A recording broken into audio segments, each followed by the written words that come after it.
छोटे एसआई गांव सुखपुरा में शर्मा परिवार रहता था।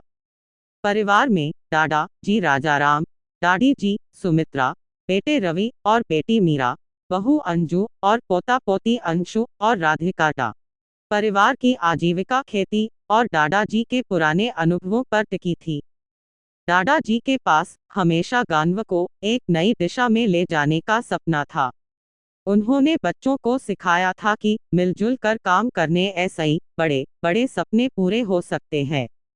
समय के साथ रवि और मीरा पढ़ाई के लिए शहर चले गए।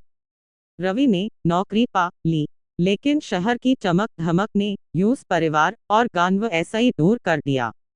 मीरा की शादी एक अच्छे घर में हो गई, लेकिन वह भी अपने मायके ऐसा ही दूरी बना बैठी। इधर दादा दादी और बहू अंजू पर गांव की जिम्मेदारी बढ़ती जा रही थी। अंशु और राधिका पढ़ाई में अच्छे था, लेकिन उनके पास गांव की समस्याओं को लेकर कोई समाधान नहीं था। गांव में पानी की समस्या बढ़ने लगी, खेतों में फसल कम हो रही थी, दादाजी का स्वास्थ्य बिगड़ने लगा। इस कठिन समय में अंजू ने परिवार को एकजुट करने की कोशिश की।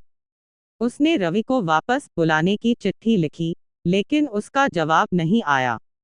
एक दिन अंशु और राधिका ने फैसला किया कि वे गांव की समस्याओं को हल करने की कोशिश करेंगे। उन्होंने गांव के बच्चों को इकट्ठा किया और पानी की समस्या हल करने के लिए एक योजना बनाई। इस बीच दादी ने मीरा ऐसा ही बात की और यूस गांव आने को कहा। मीरा अपनी माँ की बात सुनकर गांव आई और स्थिति देखकर बहुत दुखी हुई। मीरा ने अपने भाई रवि को समझाया कि गांव और परिवार की जड़ों ऐसा ही जुड़ना कितना जरूरी है। रवि को अपनी गलती का एहसास हुआ और वह गांव लौट आया। रवि ने अपनी नौकरी के अनुभव का इस्तेमाल करते हुए सरकारी योजनाओं का लाभ उठाया और गांव के लिए एक छोटे बांध का निर्माण करवाया। धीरे धीरे गांव की स्थिति सुधरने लगी। परिवार फिर ऐसा ही एकजुट हुआ। अंशु और राधिका ने गांव के बच्चों को पढ़ाई में मदद करनी शुरू की। रवि और अंजू ने मिलकर गांव में एक कोचिंग सेंटर खोला। दादाजी ने मुस्कुराते हुए कहा, मेरा सपना था कि यह आंगन फिर ऐसा ही खुशियों ऐसा ही भरे, और तुम सबने इसे पूरा कर दिया। गांव सुखपुरा अब एक आदर्श गांव बन चुका था। परिवार की एकता और मेहनत ने इसे मुमकिन बनाया।